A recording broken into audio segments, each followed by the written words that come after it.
آگے ٹھیک ہے۔ بسم اللہ الرحمن الرحیم۔ فصل اول پہلی فصل در توابع کے بارے میں۔ ٹھیک، توابع کے تعلق سے آج ہم پڑھیں گے۔ بدا کے تابع لفظ است کے دومی از لفظ سابق باشد با اعراب سابق از یک جہت۔ کیا ہوا اس کو؟ ٹھیک، توابع، تابع کا معنی ہوتا ہے پیچھے آنا، کسی کی پیچھا کرنا، ٹھیک، پیچھے ہونا۔ تابع کی تعریف سے سمجھ میں آ جائے گا اس کا معنی بھی۔ تابع کی تعریف کیا ہوتی ہے کہ دو لفظ ایک ساتھ آئیں تو جو ایک ساتھ آئیں گے، جو بعد والا لفظ ہے نا جس نے پہلے والے کا پیچھا کیا اس کو کہتے ہیں تابع، آسان لفظوں میں نا۔ تعریف اس میں دیکھ لیں آپ، بدا کے جان لیں کہ تابع ایسا لفظ ہے کہ دومی از لفظ سابق باشد، جو لفظ سابق کا دوسرے نمبر کا ہو، یعنی دو لفظ آئے اس سے پہلے والے کا دوسرا ہو۔ با اعراب سابق کے اعراب کے ساتھ، یعنی پہلے والے کے اعراب کے ساتھ، از یک جہت، ایک ہی جہت سے۔ اعراب جو ہے ایک ہی جہت سے ہونا چاہیے۔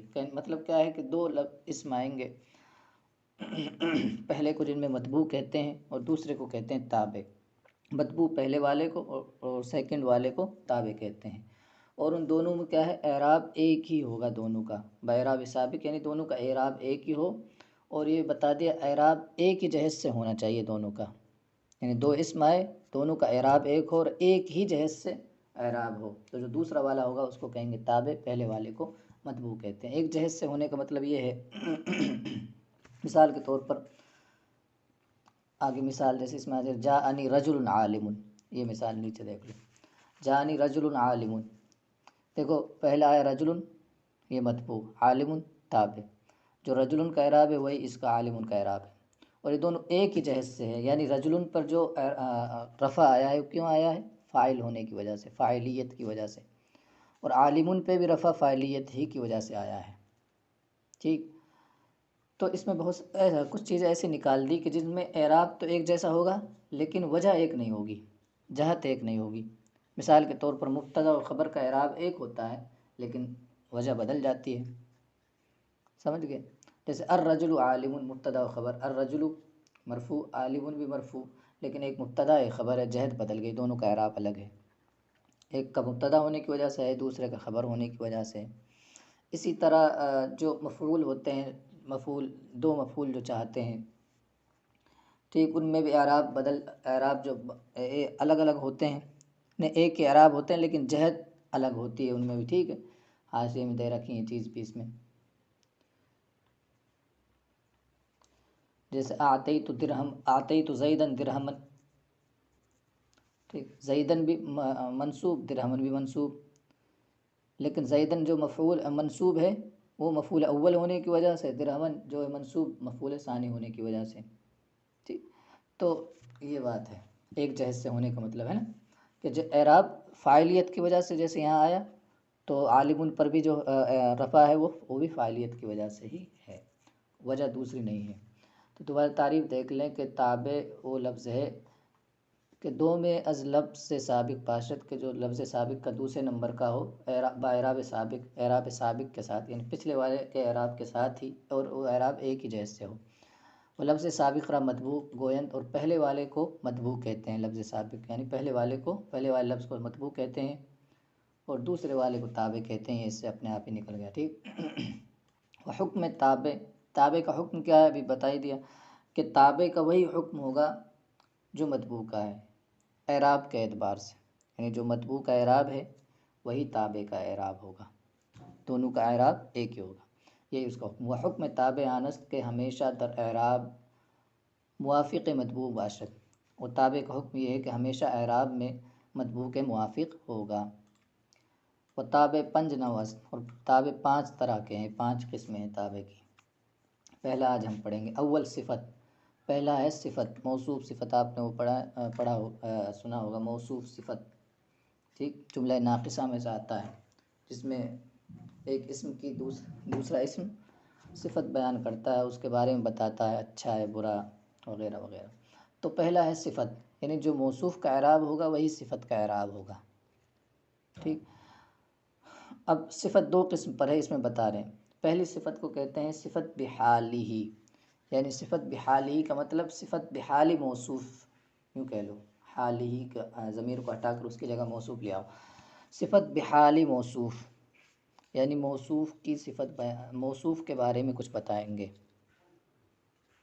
ٹھیک۔ دوسرا ہے صفت بحال موصوف، صفت بحال متعلقہ، یعنی صفت بحال موصوف متعلقہ، موصوف کے متعلق کے تعلق سے کچھ بیان کرے تو اس کو کہتے ہیں صفت بحال متعلقہ۔ یعنی صفت بحالی میں کیا ہوگا کہ موصوف کے بارے میں کوئی چیز بتائی جائے گی، موصوف اچھا ہے، برا ہے، عالم ہے، جاہل ہے، پڑھا لکھا ہے کہ نہیں ہے، وغیرہ وغیرہ۔ لیکن جو سیکنڈ والی جو صفت ہوگی، صفت بحال متعلقی جس کو کہتے ہیں، تو اس موصوف کے بارے میں نہیں بتاتی ہے، وہ بتاتی ہے موصوف سے جو چیز تعلق رکھتی ہے اس کے بارے میں بتائیں گے۔ آگے مثال سے آپ سمجھ جائیں گے، جیسے ادھر رجل عالم، جانی رجل عالم، میرے پاس عالم مرد آیا۔ اب اس میں جو عالم بتایا وہ کون ہے؟ یہ رجل ہی ہے، ٹھیک۔ یعنی جو عالم ہونے کا جو حکم لگایا ہے وہ رجل پہ لگا ہے۔ اور نیچے والی جو ہے مثال وہ ہے صفت بحال متعلقہ ہی کی، جانی رجل حسن غلامہ، میرے پاس ایسا شخص آیا کہ اس کا غلام خوبصورت ہے۔ اس میں اس شخص کے بارے میں کچھ نہیں بتا، خوبصورتی کے بارے میں نہیں بتایا رجل کے بارے میں، بلکہ اس کے غلام کے بارے میں بتایا، یعنی جو اس سے تعلق رکھتا ہے، رجل سے جو تعلق رکھتا ہے، اس کا غلام یا اس کا باپ، آگے دے دیا ابو، کچھ بھی لا سکتے ہیں، باپ، بھائی، ماں، بہن، جو بھی اس سے تعلق رکھتے ہیں۔ تو یہ صفت بحال ہی اور صفت بحال متعلق ہی۔ صفت بحال ہی کا مطلب کیا ہے؟ موصوف کے بارے میں بتائیں، موصوف کی اچھائی برائی بتائے، اور صفت بحال متعلق ہی موصوف سے جو تعلق رکھتے ہیں اس کے بارے میں بتائے۔ اب اس کا ترجمہ دیکھ لو۔ اول صفت کی اب تعریف کر رہے ہیں۔ وَأُ تابع است کے دلالت کند بر معنی کے در مطبوع باشد، یہ صفت بحال ہی کی تعریف کر دی۔ اور وہ ایسا تابع ہے جو دلالت کرے ایسے معنی پر جو مطبوع میں ہے۔ مطبوع سے مراد یہاں موصوف ہے، صفت کی بات چل رہی ہے تو مطبوع سے یہاں موصوف مراد ہوگا۔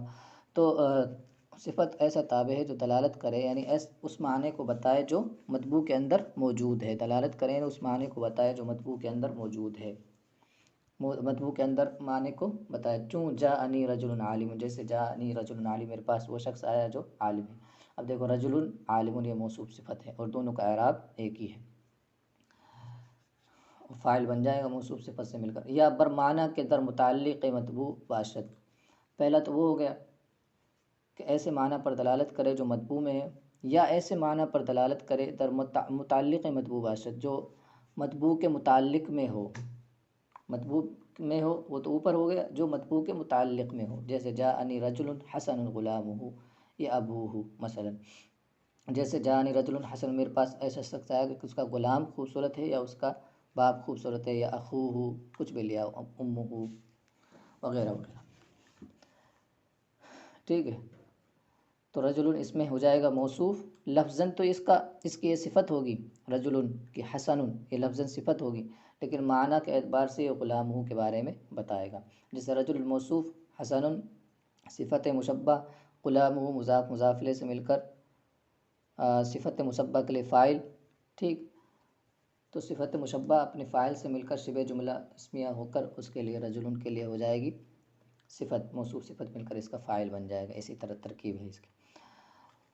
اب دو طرح کی صفت تھی، صفت بحال ہی اور صفت بحال متعلق ہی، ٹھیک۔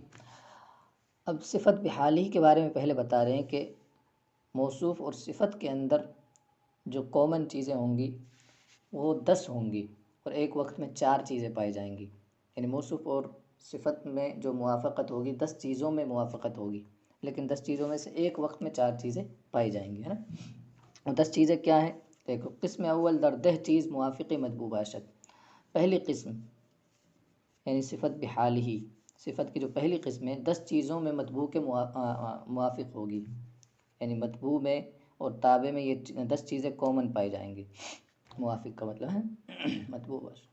در تعریف و تنکیر، پہلا ہے تعریف و تنکیر، یعنی معرفہ اور نکرہ ہونا، ایک پایا جائے گا ان میں سے ایک ہی، یا تو معرفہ ہوگا یا نکرہ ہوگا، یعنی کہنے کا کیا مطلب ہے کہ اگر موصوف معرفہ ہے تو صفت بھی معرفہ، موصوف نکرہ ہے تو صفت بھی نکرہ۔ اوپر والی مثال کو دیکھو، رجل موصوف ہے جو یہ نکرہ ہے تو اس کی حسن صفت بھی نکرہ ہے۔ اوپر یہ والی مثال پہلی والی کی، پہلے قسم کے بارے، رجل عالم موصوف نکرہ ہے تو عالم بھی نکرہ ہے۔ دوسری چیز تذکیر و تانیث، مذکر و مؤنث ہونے میں، یعنی اگر موصوف مذکر ہے تو صفت بھی مذکر، موصوف مؤنث ہے تو صفت بھی مؤنث۔ اوپر دیکھو رجل موصوف ہے جو یہ مذکر ہے تو عالم اس کی صفت بھی مذکر آئی۔ ایک چیز پائی جائے گی ان دونوں میں سے، تعریف و تنکیر میں سے ایک، تذکیر و تانیث میں سے ایک، تو دو ہو گئی ایک وقت میں، ٹھیک۔ افراد تثنیہ جمع، مفرد اور تثنیہ جمع یا واحد تثنیہ جمع، ان میں سے ایک پائی جائے گی نا۔ رجل واحد ہے تو عالم بھی واحد ہے۔ اسی طرح رفع نصب جر، رفع نصب جر، رجل پر رفع ہے تو عالم پر بھی رفع ہے، تو یہ 10 چیزیں پائی جائیں گی، 10 میں سے 4 ایک وقت میں پائی جائیں گے نا، تعریف و تنکیر، تذکیر و تانیث، افراد تثنیہ جمع اور رفع نصب جر۔ یہ موصوف اور صفت کے درمیان میں یہ چیزیں موافق ہوں گی، یعنی کامن ہوں گی۔ آگے اب اس کی مثال دے رہے ہیں، جیسے عندی رجل عالم، رجل سب کو وہیں فٹ کر لینا، الگ الگ سب کو فٹ کریں گے۔ کہاں گیا؟ عندی رجل عالم، رجل نکرہ عالم بھی نکرہ، رجل واحد عالم بھی واحد، ٹھیک۔ رجل پہ رفع تو عالم پر بھی رفع، رجل اور کیا بتایا تھا، مذکر تو عالم بھی مذکر، رجلانی ادھر آگے تثنیہ آ گئے، عالمان بھی تثنیہ، ٹھیک۔ نکرہ ہے یہ بھی نکرہ، رفع ہے حالت رفیع میں ہے تثنیہ تو یہ بھی حالت رفع میں ہے، ورجال عالم، اسی طرح ان کو دیکھ لینا، و امرات عالمۃ، ان سب کو اندی سے جوڑیں گے، اندی امرات عالمۃ، اندی امرتان عالمتان، اندی نسوۃ، اندی نسوۃ عالمات۔ یہ جمع مؤنث ہے تو اس کی صفت بھی جمع مؤنث آئی۔ تو 10 چیزوں میں مطابقت ہوگی آپس میں ایک دوسرے سے، یعنی موصوف اگر معرفہ ہے تو صفت بھی معرفہ ہوگی، وغیرہ وغیرہ جو ابھی بتا دی۔ دوسری قسم کو بھی ہم دیکھ لیں، اما قسم دوم، قسم دوم کسے کہتے ہیں کہ قسم دوم کی کیا تعریف بتائی تھی کہ ایسا معنی جو مطبوع کے متعلق میں پایا جائے، اس میں 10 چیزوں میں موافقت نہیں ہوگی، اس میں جو موافقت ہوگی صرف 5 چیزوں میں ہوگی، اور ایک وقت میں 2 چیزوں میں موافقت ہوگی۔ کہ اب قسم دوم موافق مطبوع باشد در 5 چیز رہی، دوسری قسم تو یہ مطبوع کے موافق ہوگی 5 چیزوں میں۔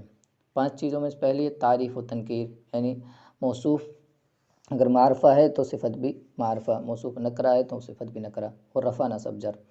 دوسرا رفع نصب جر، موصوف رفع تو وہ بھی رفع، صفت بھی رفع نصب جر، اسی طرح ہے نا۔ جیسے جاءنی رجل عالم ابوہ، رجل الموصوف، عالم صفت، ٹھیک، اس کی صفت بنے گی عالم ابو، پوری ترکیب کر کے۔ تو رجل کیا ہے، نکرہ ہے تو عالم بھی نکرہ، رجل پہ رفع ہے تو عالم پہ بھی رفع ہے۔ ہاں واحد تثنیہ جمع ہونے میں یہ موافقت نہیں ہوگی، یہاں موافقت ہے اس ٹائم لیکن ضروری نہیں ہے موافق ہونا، ٹھیک، الگ بھی ہو سکتا ہے، ٹھیک ہے۔ اسی طرح مذکر مؤنث میں بھی موافقت نہیں ہوگی۔ وجہ اس کی یہ ہے کہ وجہ بھی اس کو سمجھ لو ایک لفظ میں، کہ دیکھو جس طرح فعل ہوتا ہے نا، فعل کے ساتھ جو فاعل اگر اس میں ظاہر آتا ہے نا، فعل کا جب فاعل اس میں ظاہر آتا ہے تو فعل کو ہمیشہ کیا لاتے ہیں، واحد لاتے ہیں، پیچھے یہ بات آ چکی ہے نا امید بھائی۔